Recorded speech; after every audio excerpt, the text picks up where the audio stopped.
여러분들 이 땅에 있는 직업 중에 제일 오래된 직업이 뭘 것 같습니까? 직업 중에 제일 오래된 직업.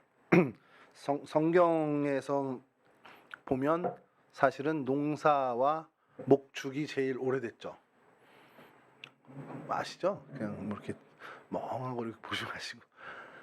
자, 그것만큼 인류의 굉장히 오래전부터 있었던 직업 중에 하나가 스파이라는 설이 있습니다. 그러니까 첩자, 간첩 이렇게 번역이 되기도 하는데 성경에선 그것을 정탐이라고 번역을 해요. 우리말 성경에선.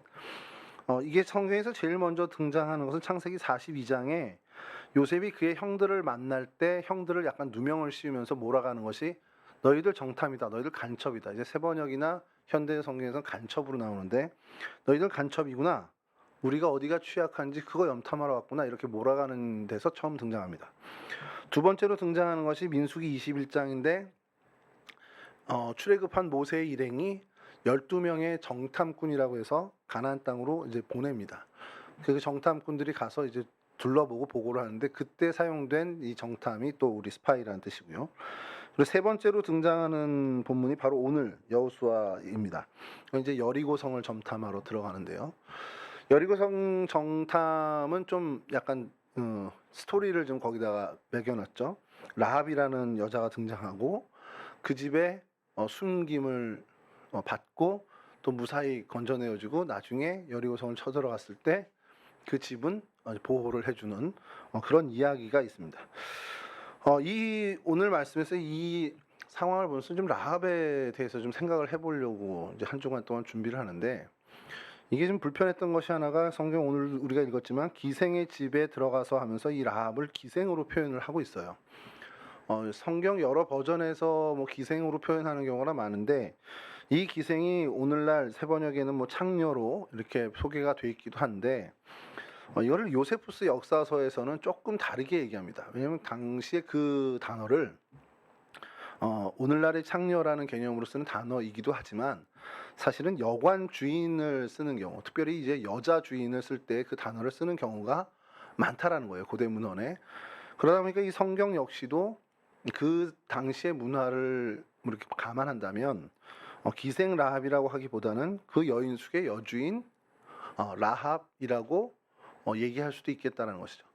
그래서 저는 그냥 우리가 어떻게 확인할 바가 없으니까 이 한글 성경으로 번역되는 과정에서 어쨌든 가장 적절한 단어를 기생으로 하다 보니까 이렇게 된 건데 히브리어 원어의 어떻게 보면 당시의 문화까지 좀 감안한다면 그래 이거 여관 여주인이 될 수 있겠구나라고 생각하는 것이 마음이 좀 편합니다. 그래서 좀 그렇게 이제 보고 있는데 여하튼 이 여인이 여리고 사람이에요. 그리고 여리고 사람들 입장에서 본다면 정말 이해되지 않는 매국노 같은 여자입니다. 그쵸, 여러분? 이 스토리를 좀 얘기를 해줘야 되나요? 이 두 명을 숨겼어요. 숨기고 무사히 건져내 주게 하고 사실 그로 인해서 여리고성을 제대로 잘 공략해서 뭐 무너뜨렸다라는 이야기가 있습니다. 근데 성경에 이제 자세히 보면 사실은 이 정탐꾼들이 보고한 거 외에는 사실 한 게 없습니다. 성경 안에는. 그러니까 뭐 어떻게 크게 매국노 짓을 한 것 같지도 않긴 해요. 어떻게 보면은요. 근데 어쨌든 이적 행위죠. 그러니까 적을 이롭게 한 행위는 틀림없다라는 겁니다. 그렇다면 사실은 좀 불편한 사람인데 저희가 볼 때 이 장면에 있는 이 라합을 성경에서도 평가를 할 거 아닙니까? 라합이 이러이러한 일로 두 정탐꾼을 보호해 줬는데 이거는 어떤 행동이었다. 물론 이제 그런 행동들에서 어떤 성경 어디에도 뭐 평가를 안 하는 경우도 많습니다만 이 라합에 대해서 참 우리가 저 개인적으로 이해하기가 어려웠던 것은 이 신약 성경 히브리서에서 이 라합에 대해서 굉장한 칭찬을 합니다. 그것을 좀 보여드리면 히브리서 11장 31절인데요. 혹시나 띄워줄 수 있을지 우리 회장님께서 사인을 주셨는데 히브리서 11장 31절 없나요? 예, 좀 밑에 쪽에 있네요. 제가 읽어드리겠습니다. 믿음으로 기생 라합은 정탐꾼을 평안히 영접하였으므로. 자, 요 부분이 있는데 믿음으로 이 정탐꾼을 평안히 영접했다. 그냥 측은한 마음으로 혹은 긍휼의 마음으로 영접했다가 아니라 믿음으로 영접했다라는 겁니다. 이게 참 마음을 좀 불편하게 해요. 어떤 면에선. 제가 이제 히브리 민족의 입장에서 본다면 되게 고마운 사람이지만 여리고 사람 입장에서 본다면 참 몹쓸 여잔데 이거를 성경에선 히브리서에서는 믿음으로 이 일을 했다라고 평가를 한다라는 겁니다. 그러니까 대단한 믿음의 소유자였고 그 믿음을 발휘한 여자였다라고 얘기를 하는 거죠. 아니 도대체 어떤 면이 이 라합을 이렇게 믿음으로 했다라고 평가를 하는 걸까? 근데 사실 그게 궁금해서 여기저기 좀 찾아봤습니다. 그래서 이 부분에 대해서 주석을 단 한 곳에서 이런 얘기를 합니다. 로마서 10장 17절인데요. 혹시 있을까요? 아, 예. 맨 위에 보이시나요, 여러분? 이거 또 읽어드리겠습니다. 그러므로 믿음은 들음에서 나며 들음은 그리스도의 말씀으로 말미암느니라. 여기서 우리가 주목한 것은 믿음은 들음에서 나며 전제하는 겁니다. 라합이 믿음을 가진 사람이면 그 사람의 믿음은 무언가 들음에서 났다는 겁니다. 뭔가를 들어서 그 믿음이 마음에 생겼다는 거예요. 이제 성경에서 늘 얘기하는 게 믿음이 그냥 어느 날 갑자기 하나님으로부터 탁 받는 믿음도 있겠지만 숱하게 여러 오랜 시간 동안 무언가를 듣고 경험하면서 쌓이게 되는 것으로 성경에서는 이야기를 합니다. 그러니까 라합은 뭔지 모르는데 뭔가를 들었어요. 듣고는 이 믿음이 생겼고 그 믿음을 가지고 이 정탐꾼 2명을 보호해 줬다라는 게 이 히브리서 기자의 의견인 겁니다. 자, 그럼 뭘 들었나? 그래서 찾아봤습니다. 여호수아 2장 10절입니다. 밑에 바로 있네요. 이걸 한번 같이 읽어볼까요? 시작. 이는 너희가 애굽에서 나올 때에 여호와께서 너희 앞에서 홍해물을 마르게 하신 일과 너희가 요단 저쪽에 있는 아모리 사람의 2왕 시온과 옥에게 행한 일, 곧 그들을 전멸시킨 일을 우리가 들었습니다. 뭘 들었다고요? 저 앞에 얘기를 들었습니다. 뭐냐면 출애굽할 때 홍해물을 마르게 했다라는 소문을 들은 거예요. 40년 전의 일이죠. 40년 전에 그 일을 누군가도 들었겠죠. 이 라합만 들은 건 아니겠지만 하여간 전에서 이 라합이 들은 겁니다. 그리고 요단을 이제 건너기 바로 직전에 아모리 왕 시혼 그리고 옥이라는 왕, 그러니까 그게 그 사람의 이름이라기보다는 왜 우리가 보면은 왕의 어떤 일을, 그러니까 에집트 왕을 파라오라고 하듯이 그 왕의 직책입니다. 아모리의 왕을 시온과 옥 이렇게 부르는데 쳐서 멸절을 시켜요. 이 이스라엘 백성이. 그러니까 이게 굉장히 주변 나라에게 굉장히 공포심을 안겨준 이야기가 됩니다. 그러니까 그 2 소문을 라합이 들었습니다. 이 소문을 들은 사람은 라합뿐만이 아니라 여리고 사람들도 다 들었을 거고 여리고 주변에 있는 가나안 사람들이 다 들었을 겁니다. 근데 들은 다음에 반응은 갈립니다. 여리고 사람이나 다른 가나안 사람들은 이 얘기를 듣고는 두려움에 떨게 되죠. 공포를 갖게 됩니다. 도대체 이게 어떤 놈들인데 이렇게 몰려와서 우리를 이렇게 하지? 그러면서 어떻게 대비하지? 이런 공포심에 의한 반응을 보이게 되고 똑같은 이야기를 듣는 라합은 뭐라고 얘기합니까? 이게 뭘 얻게 됩니까? 믿음을 얻게 됩니다. 그 쟤네들이 섬기는 그 여호와라는 신이 진짜 참 하나님이구나, 참 신이구나. 이것을 믿는 믿음이 생겼다라는 겁니다. 여러분 이게 좀 듣는 게 저는 좀 뭐라 그러죠? 이게 좀 이게 너무 오늘날에도 맞겠구나라는 생각이 드는 거예요. 똑같은 거 듣습니다. 같은 예배당에 나와서 같은 예배를 드리며 같은 말씀을 듣고 같은 찬송을 하고, 그러니까 똑같은 걸 듣고 똑같은 걸 경험을 해요. 근데 나오는 사람들은 다 반응이 제각각입니다. 그리고 중고등부 오늘 설교 우리 나경원 선생님이 하실 때 엉덩이랑 얼굴이 싸우는 얘기를 잠깐 하는 걸 제가 들어왔을 때 딱 그 대목을 해서 들었는데 그냥 그때 딱 든 생각이 뭐냐면 우리 애들이 이걸 한참 기억하겠구나. 중고등부 학생 애들이 얼굴이랑 엉덩이 싸운 거를 근데 안 웃더라고. 되게 웃겼는데 어쨌든 되게 기억하겠구나.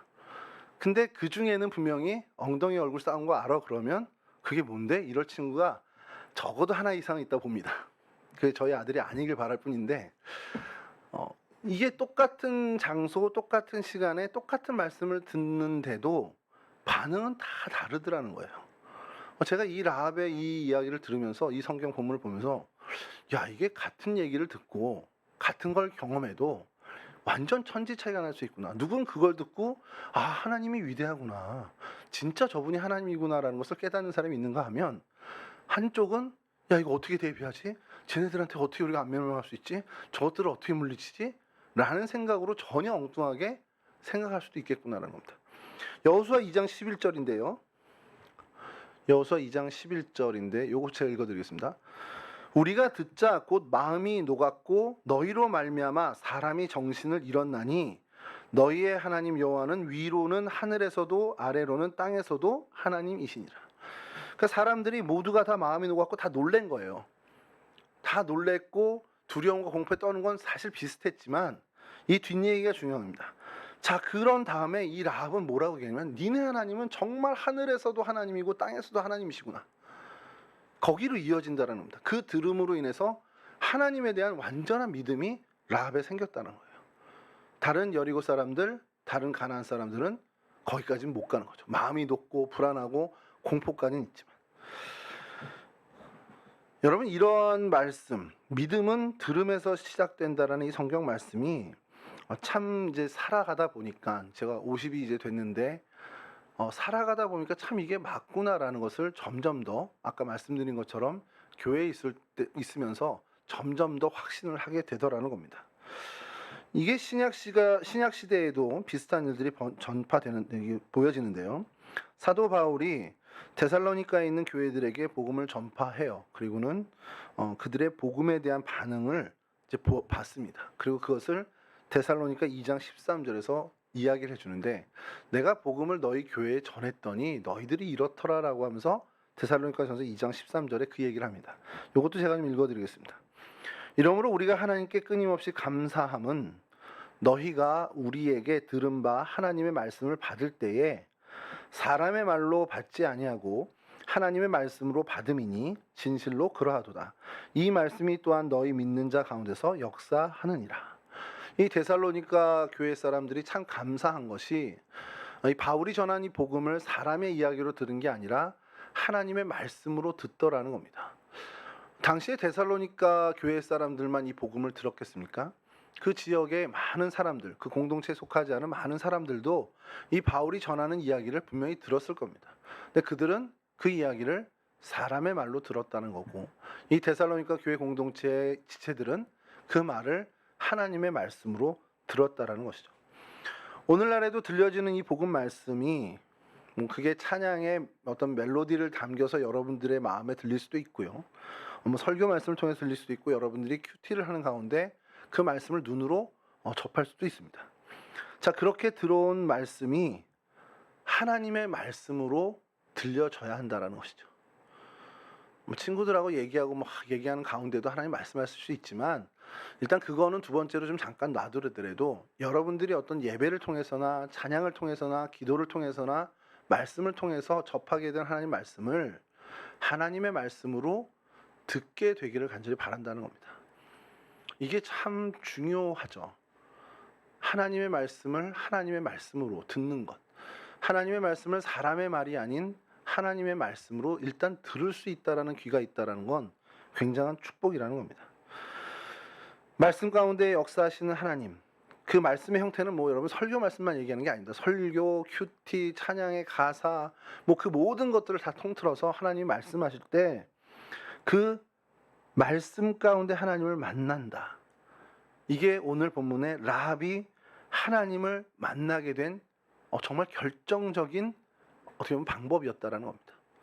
그렇다면 우리도 그 몇천 년 전에 하나님이 행하신 일을 지금도 하나님은 행하시고 계시다라는 걸 믿고, 하나님 말씀을 통해서 나를 만나 주실 수 있겠군요. 찬양을 통해서, 기도를 통해서 나를 만나 주실 수 있으면 좀 저를 만나 주십시오 하는 소망을 우리가 좀 가졌으면 한다는 겁니다. 여러분, 라합이 이렇게 믿게 된 믿음이 어떻게 진행됐을까? 이제 그 뒤를 좀 살펴볼 필요가 있는데요.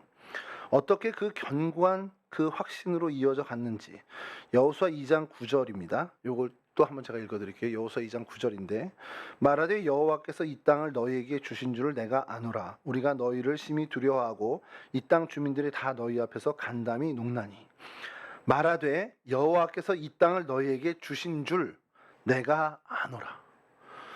하나님에 대한 역사, 출애굽 때 홍해를 마르게 하시고 아모리 왕들을 전멸하시는 하나님의 그 소문을 듣고는 저분이 하나님이시구나 라는 것을 깨닫는 믿음이 생겼는데, 그 믿음이 자라서 어떻게 확신이 됐냐? 이 땅, 우리 여리고성을 하나님이 이 히브리 민족에게 주셨구나, 그것을 깨닫게 됐다라는 겁니다. 여러분, 이스라엘은 그때 당시 아직 여리고 땅을 밟지도 않았어요. 이 일은 아직 일어나지도 않았습니다. 여리고를 쳐들어올지 않을지도 아직 확신하지 못하는 상황이었는데, 라합은 이미 여기서 여리고 땅 역시 하나님 것이구나라는 것을 확신해 버렸습니다. 이 말을 가만히 여러분 되새겨 보세요. 이 여자는요, 아주 정말 흔들림 없는 확신으로 여기는 하나님이 이스라엘 백성에게 준 땅이야, 이런 확신을 갖고 있다라는 겁니다. 여러분, 라합을 포함해서 여리고 사람들의 간담을 녹아내리게 한 게 이스라엘 군대냐? 아닙니다. 이스라엘은 당시 정규군이 없었어요. 무기도 사실은 없었다고 볼 정도로 미미했습니다. 이스라엘은 어떤 전쟁이나 전투를 할 수 있는 그런 집단은 분명히 아니었습니다. 이건 여리고 사람도 알고 가나안 사람들도 알았습니다. 그럼 결국 뭘 두려워했냐? 그들과 함께하는 하나님이라는 존재를 두려워한 거예요. 그 신이 도대체 뭐길래 저런 오합지졸을 데리고 이렇게 가면서 아모리 족속을 그렇게 완전히 진멸까지 해? 라는 것에 깜짝 놀라고 마음이 녹아져 내렸다라는 겁니다. 자, 이 소문을 라합이 들은 거예요. 그 듣고선 그냥 흘려보이지 않고 그 소문을 계속해서 되뇌었을 겁니다. 이게 제가 좋아하는 단어 중에 반추라는 단어가 있는데, 이게 되새김이거든요. 계속 되새기는 거죠. 이건 잠깐 좀 격가지로 가다 보면, 여러분, 그 되새김하는 짐승이 정한 짐승이라고 하나님께서 레위기에 얘기를 해주시거든요. 저희 그래서 그게 왜 그런가 좀 생각을 했어요. 왜 되새김질이랑 아니랑 그게 구별이 될까? 근데 여러분, 되새김이라는 거 한번 생각해보세요. 이렇게 먹어서 이렇게 다시 역하는 거 말고, 되새김이라는 단어가 이제 상징하는 얘기를 한번 생각해 보시면, 이건 계속 곱씹는 거죠. 우리 표현으로 뭔가 얘기를 들었어. 근데 그걸 듣고 흘리고 아니면 이게 아니라 계속 그 말이 내 뇌리에 남아서 계속 반복되면서 그 말을 곱씹고 곱씹는 겁니다. 그러면 그 말 속에 담겨 있는 진짜 의미를 파악하는 경우가 참 많아요. 그게 사실은 되새김입니다. 정신없이 살아요. 하나님 말씀을 들을 새도 없이 정신없이 삽니다. 근데 하나님 말씀을 듣긴 듣잖아요. 습득은 해요. 근데 정말 정신없이 살다가 어느 날 시간이 될 때 가만히 앉아 그 말씀을 계속 되새김하는 겁니다. 곱씹는 거예요. 그러면서 하나님 이 말씀이 나에게 이렇게 말씀하시는 거군요, 라는 하나님의 진짜 의도와 메시지를 발견하게 되는 거죠. 그래서 이 되새김이라는 것이 굉장히 하나님 말씀과 연결지었을 때 굉장히 중요한 단어가 되고, 사실 그러한 연유로 되새김하는 동물을 정결한 동물이라고 하나님이 하신 이유도 거기에 있다라는 것을 우리가 알게 된다는 거죠. 여하튼 이 라합은 그 하나님의 행하신 이야기, 그 소문을 듣고 그냥 흘려보는 게 아니라 계속해서 되씹습니다. 계속해서 되새김질을 해요. 계속 반출을 합니다. 그럼 별 생각을 다 했겠죠. 갈등도 했었을 겁니다. 많은 고민도 했었을 거예요. 근데 그 시간들이 결국 뭐냐? 하나님께 집중하는 시간이 되었고, 하나님에 대해서 굉장한 관심을 갖는 시간이 되었다라는 겁니다. 여러분들이 말씀을 듣고 그 말씀으로 인해서 믿음이 생겨나는 그 과정에는 어떤 것이 간과돼서는 안 되냐면, 그 말씀을 계속해서 되새기는 이 작업이 생략돼서는 안 되는 겁니다. 하나님의 말씀을 계속해서 되새기고 곱씹고 좋은 표현으로, 한자 표현으로 반추하는 그러한 습관을 여러분들이 들인다면 라합 이상으로 하나님에 대해서 집중하고 하나님께 대한 관심을 갖게 된다라는 것이죠. 자, 그 관심이 어떻게 이어지겠습니까? 여러분, 관심 가는 거 생기면 어떻게 하세요? 제가 요즘 관심 가는 게 하나 생겼습니다. 그 아이맥 24인치라고. 그래서 그냥 이건 정말 그냥 욕심이 아니라 이거를 교회 컴퓨터를 이번에 바꿔야 되는데, 저희가 윈도우 컴퓨터는 많이 있어요, 교회에. 그리고 좀 나름대로 좀 자신 있는 게 우리 최 집사님도 계시지만 뭐 이렇게 좀 부속 사다가 이렇게 해서 업그레이드를 하면 좀 더 괜찮게 쓸 수 있는 방안을 아는데, 그럼 우리 전도사님들이 될지 아니면 제가 할지 모르겠지만 영상이라는 걸 저희가 이제 좀 많이 쓰게 될 텐데, 그럼 그 영상 작업을 좀 편하게 그래도 교회에서 좀 작업할 수 있게 하면 이 맥 컴퓨터 하나쯤은 있어야 되지 않겠나 생각 혼자 한 겁니다.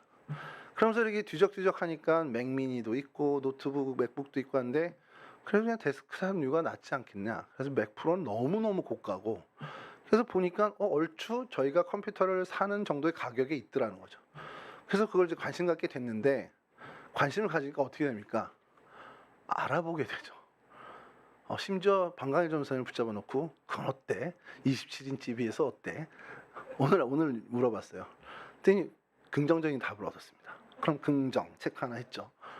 또 이제 사용자에게 물어봐야죠. 용두동교회 이제 전도사 하나를 쓰고 있거든요. 그 사무실에서 또 물어봐야죠. 그리고 여기 영성교회는 27인치를 쓰고 있으니까 또 물어보겠죠. 관심을 가지면요, 연구하게 됩니다. 알아보게 됩니다. 라합도 마찬가지였을 거라는 거죠.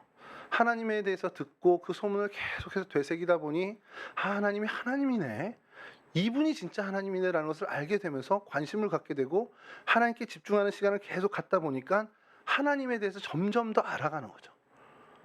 사실 그렇게 알아가다 보니 하늘에서도 하나님이시고 땅에서도 하나님이시구나라는 것을 깨닫게 되더라는 겁니다.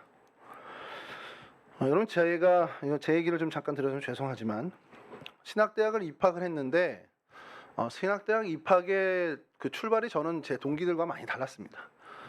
중등부 수련회, 고등부 수련회 때 기가 막힌 은혜를 받아서 뭐 방언이 터지고 이렇게 온 친구들이 있어요.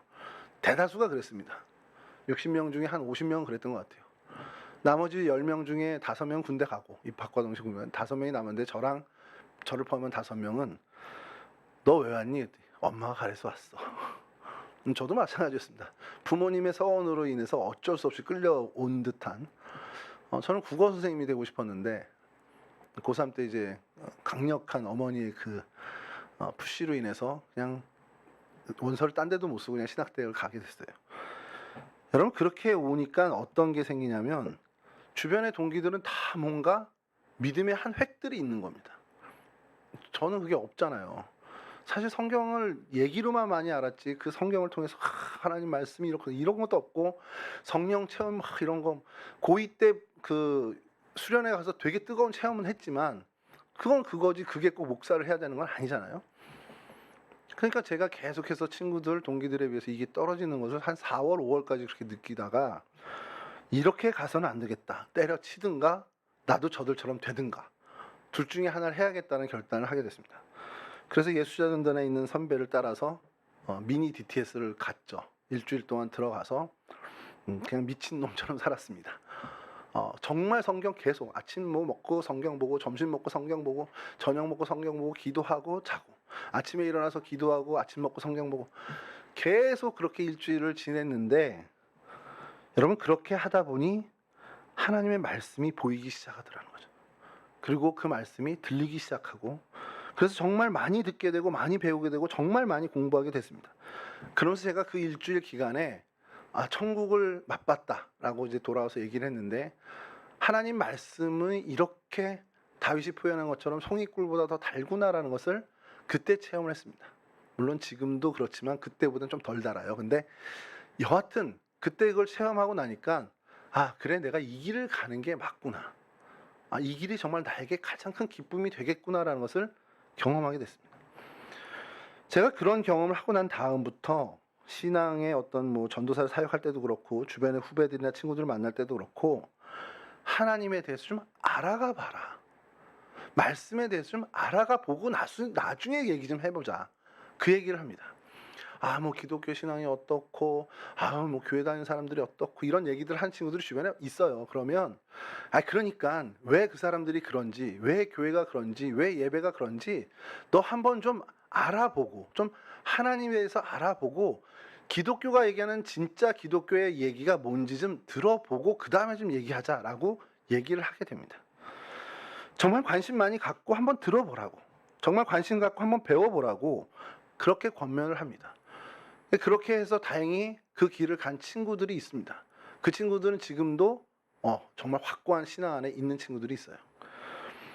그러면서 저는 점점 더 확신을 하게 되죠. 아, 결국 하나님에 대해 관심을 갖는 것, 하나님에 대한 이야기를 듣고 하나님에 대한 관심이 시작되는 것을 잘 인도만 하면 그는 정말 하나님의 백성, 정말 견고한 믿음을 가진 사람으로 갈 수 있다는 걸 좀 확신하게 됐습니다. 여러분, 이게 왜 오늘 이 말씀을 여러분들에게 하겠습니까? 여러분들 청년의 때에 교회를 오래 다녔죠.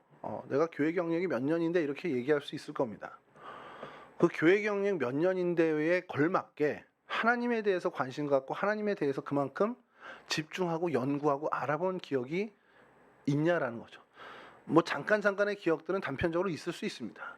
이거 너무 궁금하네. 그 성경의 그 부분을 놓고 뭐 인터넷 검색도 해보고 목사님한테 물어도 보고 계속해서 탐구해 본 경험들이 있을 거예요. 그것을 전반적으로 하나님에 대해서 한번 깊이 들어가 보자라는 거죠. 근데 이게 청년의 때 해놓는 게 사실은 중요합니다. 나이 들어서 결혼하고 이 생업의 현장에서 여러분 저렇게 치열하게 살아갈 때 시간 내서 그 일을 하기란 사실 쉽지 않습니다. 물론 지금 청년 여러분들도 바쁘고 힘들고 어려운 상황이지만 어떤 가장으로서나 어떤 가정에 자녀들을 둔 엄마 아빠로서의 분주함은 아직은 없으니까 지금이 사실은 적기가 아니냐라는 것이죠. 여러분, 이 라합의 믿음이 그렇게 하나님에 대해서 호신 갖고 하나님께 집중하고 그래서 하나님을 하나님으로 알게 되는 믿음을 소유하게 됐습니다. 자, 그런 다음에 이 라합의 어떤 단계를 가느냐, 이제 그걸 좀 볼 텐데 사실 이걸 하고 싶습니다. 이걸 얘기하고 싶었던 거죠. 여러분, 우리가 신앙의 성장에 3단계가 있다고 이제 신학교에서 얘기를 합니다. 듣는 단계, 그리고 믿는 단계, 그 다음이 움직이는 단계. 많이 듣다가 이제 믿어요. 믿는 단계가 되면 믿는다. 그 다음에 어떻게 되죠? 움직이게 되죠. 지난번에 조혜한 목사님 오셔서 우리 중고등부 학생들한테 설교를 하는데 스마트폰을 오래 하면 뇌의 모습이 바뀌는 거 알지? 그 기사에도 났잖아요. 뇌가 이렇게 막 돼 있는 게 평평해지는단 말이에요. 그러니까 뇌가 단순화되면서 기억력도 감퇴되고 판단력도 흐려지고 연산이나 논리가 약해진다는 거예요. 그건 이제 검증된 거란 말이에요. 알지 그랬더니 애들도 안 돼요. 근데 아는 것과 그렇게 되네? 라고 확신을 하면 달라진다. 그러니까 무슨 말이냐면 아는데도 계속 스마트폰을 해. 그럼 그냥 알기만 하는 겁니다. 머리 나빠진대. 아유, 머리가 돌이 된대. 그러면서도 그냥 하는 거예요. 근데 이거를 안 것을 넘어서서 믿고 확신하게 되면 이거는 큰일 나네 하고서 덮는다는 겁니다. 최소한의 시간만 하겠다는 거죠. 근데 이거 신앙도 마찬가지입니다. 여러분, 하나님에 대해서 하나님이 이런 분입니다. 하나님이 여러분들의 인생을 진짜 주관하시는 분입니다. 여러분들의 인생을 책임질 수 있는 유일한 존재입니다. 믿으세요? 아멘 해도 됩니다. 마스크 써도. 자, 그런데 왜 그렇게 살아요? 이 물음을 스스로에게 해보라는 거죠. 하나님이 정말 나를 유일하게 책임질 수 있는 분이고 내 인생을 정말 유일하게 이끌 수 있는 분이다라는 걸 내가 안다면, 그걸 확신한다면 내 인생이 바뀌어야 된다는 겁니다. 내 목적지가 내 선택의 기로에 섰을 때 선택이 바뀌어야 된다는 거죠. 물론 우리 청년 중에는 정말 그러한 선택을, 정말 믿음에 착신한 선택을 해나가며 행동으로 움직이는 청년들도 있습니다. 근데 우리가 주변에서 접하는 많은 그리스도인들이 아직 그러지 못한 이유가 뭘까? 확신은 있지만 그 확신이 움직이는 단계로까지 넘어가지 못한다는 거예요. 자, 히브리서 11장 30절 다시 한번 볼게요. 믿음으로, 이 믿음은 확신과 하나님을 인정하는 그 모든 것을 통틀은 단어입니다. 그 믿음으로, 그 확신으로 기생 라합은 정탐꾼을 평안히 영접하였으므로. 정탐꾼을 영접하는 이 행위를 한 것은 하나님에 대한 그 깊은 확신으로 인해서 이제 하나님이 이 여리고 땅을 이스라엘에게 넘기셨구나. 그냥 안 것이 아니라 그것을 확실히 믿는, 수용하는 그런 단계에서 이제 행동으로 옮겨진 것. 그렇다면 하나님의 뜻을 이루기 위해서 나도 뭔가 해야 돼. 이 두 정탐꾼을 자기 집으로 영접해 숨겼다라는 겁니다. 그래서 히브리서 기자는 그것을 믿음으로 한 행위라고 얘기를 하고 있다는 거예요. 여러분 히브리서 11장은 우리가 잘 알고 있는 믿음장이라고 해서 많은 신앙의 믿음의 선배들의 이름이 열거되고 있어요. 그 중에 한 명이 이 라합입니다. 그 믿음의 선지들과 함께 이 라합을 소개하고 있는 근거가 바로 이 믿음의 행동이었다는 거죠. 믿음으로 인한 그 행위, 그게 그의 어떻게 보면 믿음의 선조의 이름에 그들의 이름과 함께 올려진 근거가 된다라는 것이죠. 여러분 그녀의 그 행동이 결국 자신의 구원 그리고 가족의 구원 그것만을 노린 어떻게 보면 이기적인 차원의 욕심 아니었냐라고 할 수도 있지만 우리가 성경을 가만히 살피다 보면 그것이 아닌 걸 압니다. 그녀에게 이런 행동의 시작은 여호와 하나님께서 이스라엘 민족의 하나님이 되실 뿐만 아니라 나의 하나님, 가나안 족속인 나의 하나님이 되실 수 있다라는 민족과 나라를 초월해 계시는 하나님을 정확히 받고 그런 하나님을 만났기 때문이라는 겁니다. 정말 그 너머 나라와 민족을 초월하여 존재하시는 그 전능하신 하나님이라는 걸 깨닫기 때문에 나도 그의 백성, 그분도 나의 하나님이 되실 수 있다라는 그 확실한 그 믿음을 가지고 이 행위를 옮겼다라는 것이죠. 여러분 정탐꾼을 단순하게 살려보냈다. 이것이 정말 이스라엘에게 결정적인 일을 했느냐? 아까도 말씀드렸지만 성경을 한번 가만히 보세요. 그 둘을 살려보낸 게 이스라엘이 여리고를 무너뜨리는 결정적인 일이 되지 않습니다. 아까도 말씀드렸지만 제대로 군대도 갖춰지지 않은 이 이스라엘 민족이 여리고성을 어떻게 무너뜨렸는지 우리가 여호수아를 보면 그들은 그냥 하루에 한 바퀴씩 7일을 돌고 마지막 날 7바퀴 도는 게 답니다. 그때 이 정탐꾼 둘이 뭘 했을까요? 저들의 지형은 어떻고 성은 어떻게 이중으로 쌓여졌으면 뭐 이런 얘기 했을까요? 했겠죠. 했지만 그게 결국 그들에게 어떤 다음 행동으로 이어진 게 있냐라는 거예요. 사실은 없어요. 이건 뭘 얘기합니까? 이 두 정탐꾼의 이야기를 하나님이 라합과 엮으면서 하나님이 어떤 하나님인가를 다시금 우리에게 보여주시는 사건이라는 거죠. 하나님은 이스라엘 사람, 이스라엘 히브리 민족만의 하나님이 아니라는 겁니다. 그 하나님에 대한 이야기를 듣고 하나님을 믿고 하나님을 확신하고 하나님의 백성이 되고자 작정한 사람이라면 그 사람이 여리고 사람이든 가나안 사람이든 어떤 사람이든 간에 기생이건 간에 여주인이건 간에 하나님의 구원의 은혜를 입고 하나님의 진짜 자녀가 된다라는 것을 보여준다라는 거죠. 여러분 예수님께서 마태복음 15장에 보면 두로와 시돈 지경으로 가시는 일이 나옵니다. 그래서 가나안 여인의 딸을 고쳐주는 사건을 기록하는데 제가 이걸 보면서 좀 드는 생각이 갔는데 많은 사람들이 움집합니다. 그리고 하나님의 말씀을 들었죠. 근데 그날 주님의 은혜를 입은 사람은 가나안 여인 하나예요. 아무도 없습니다. 정말 예수님을 따르는 무리가 많았는데 예수님을 진짜 제대로 만나고 예수님의 능력을 진짜 제대로 경험한 사람은 그 이방 여인 하나밖에 없더라는 겁니다. 그럼 이걸 바꿔 얘기하면 주님은 그 가나안 여자 하나 때문에 그 먼 두로와 시돈까지 가셨다라고도 얘기할 수 있다라는 거죠. 주님이 그런 분이라는 겁니다. 이스라엘 민족이 아닌 정말 이방인 가나안 여인 그 하나 때문에라도 주님은 주님의 발걸음을 옮기실 수 있는 분이라는 거죠. 그 여인이 어땠길래 뭐 성경에는 그 여인에 대해서 상세한 기록은 없습니다만 그 여인의 태도를 보면 그 여인이 어떤 믿음을 어떤 마음을 갖고 있는지 우리가 알 수 있는 것이 예수님의 소문을 듣고 마음에 어떤 확신을 가졌냐? 예수님께 가면 내 딸의 병은 낫는다. 이 하나는 확실하게 갖고 계셨다는 겁니다.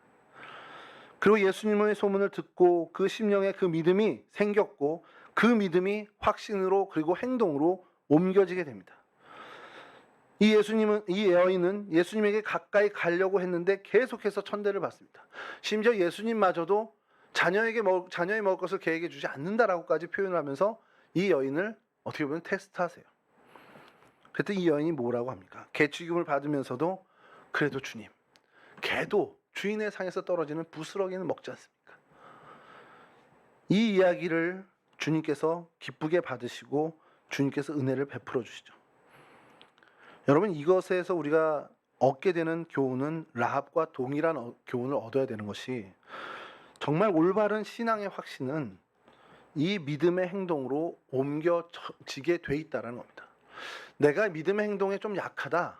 그러면 다시 얘기해서 내가 주님을 향한 믿음이 좀 연약한 것일 수 있겠다라는 조심스러운 판단을 할 수도 있다라는 것이죠. 자, 야고보서 2장 25절 요걸 보고 마치도록 할게요. 또 이와 같이 기생 라합이 사자들을 접대하여 다른 길로 나가게 할 때에 행함으로 의롭다 하심을 받은 것이 아니냐. 라합의 행동이 믿음일 뿐만 아니라 정말 믿음의 용기를 발휘한 귀한 행동, 행함이라는 것을 야고보서가 이야기하고 있습니다. 아무리 마음이 뜨겁고 아무리 믿음이 확실히 차고 그 심령을 불태운다 해도 그것이 행동으로 옮겨지지 않는다면 아무런 유익이 없다라는 것을 이야기하고 있죠. 그것을 야고보서에선 죽은 믿음이다. 행함이 없는 믿음은 죽은 믿음이다라고까지 선언하고 있습니다. 여러분, 마지막으로 좀 여쭙고 싶은 것이 신앙의 기로, 선택의 자리에 섰을 때 주저하지 마십시오. 어느 것이 정답인지 이미 여러분들 마음은 알고 있습니다. 근데 그게 이거 선택하면 이거 불편해지는데, 이거 선택하면 내가 이렇게 해야 되는데 라고 불편하고 어려운 것들이 자꾸 그 선택을 주저하게 합니다. 근데 과감하게 그 믿음의 행동, 그 선택을 하셔야 한다는 겁니다. 그리고 그것이 계속 인생에서 반복이 될 때 그냥 자연스럽게 나는 믿음의 선택, 올바른 선택, 주님이 기뻐하시는 길에 대한 선택을 할 수 있는 사람이 된다는 것이죠. 어느 날 갑자기 결정적인 때에 믿음의 선택을 하는 사람은 단 한 사람도 없습니다. 아주 작은 것부터 그 선택의 기로에 섰을 때 주저하고 이런 거 있지만 그런 시간들, 그런 일들을 계속해서 반복하며 올바른 하나님의 말씀으로, 말씀의 정신으로 가는 길을 선택한 그 선택들이 쌓이고 쌓여서 결국 정말 결정적인 그 순간 주저함 없이 하나님의 길을 선택하는 그러한 믿음의 거장들이 된다는 사실이죠. 청년의 때부터 여러분 이 일을 걸으시길 바랍니다.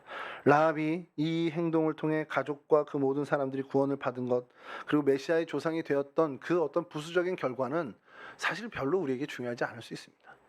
그럼 우리 죽고 난 다음에 이럴 텐데, 우리 다음에 하나님이 하실 일이니까.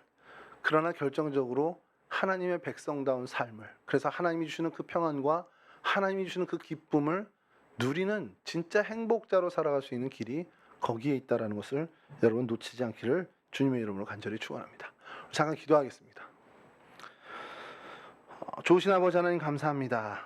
저희들 주님의 백성 삼아주시고 하나님의 말씀으로 정말 살아갈 수 있는 은혜를 주시니 감사합니다. 하나님, 우리가 살아가며 인생의 많은 선택의 기로에 설 때가 있습니다. 하나님, 그 선택의 기로에 섰을 때마다 정말 하나님의 원하시는 길이 무엇인지를 고민하는 저희들 되게 하시고, 하나님이 바라시고 뜻하시는 그 길을 정말 용기 내어 선택할 수 있는 그런 행함이 있는 우리 청년들이 될 수 있도록 도와주시옵소서. 작은 것부터 하나님 하나하나 훈련되게 하여 주시고, 그래서 하나님 인생의 그 결정적인 순간에 하나님 바른 선택, 정말 하나님 기뻐하시는 선택으로 하나님께 영광 돌리는 거룩한 하나님의 백성들이 다 될 수 있도록 우리 동성의 모든 청년들 주님께서 붙잡아 주시옵소서. 그러한 인생으로 살아가 하나님께 기쁨이 될 뿐만 아니라 하나님이 주시는 귀한 그 행복을 누리는 진정한 행복자로 살아가는 우리 청년 모두가 될 수 있도록 하나님 도와 주시옵소서. 감사하며 예수 그리스도 거룩하신 이름으로 기도합니다. 아멘.